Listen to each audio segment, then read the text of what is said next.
Situata elektorale në qarkun e Lezhës vijon të jetë tensionuar teksa Partia Socialiste në Kurbin ka dorëzuar një tjetër denoncim në drejtorinë vendore të policisë Lezhë. Përfaqësues të kësaj force politike pretendojnë se janë bërë objekt akuzash dhe lajme shtërreme që lidhen me shitblerje votash dhe paralajmërime për arrestime të mundshme të disa anëtarëve të tyre.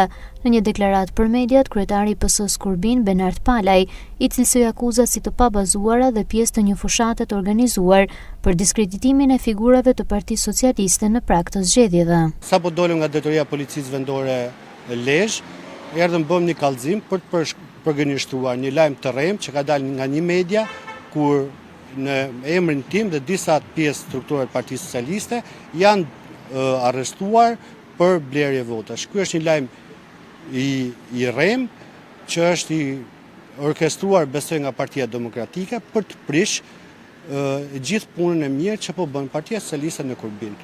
Kjo është shpifje dhe besoj që organet kompetente do marrin masa për këta media që përmendin emra njerëzish pa fakte, pa asgjë. Partia Socialiste ju bën thirrje organeve ligjzbatuese që të nisin hetime për këtë raste dezinformimi dhe të garantojnë një proces zgjedhor të ndershëm dhe të qetë.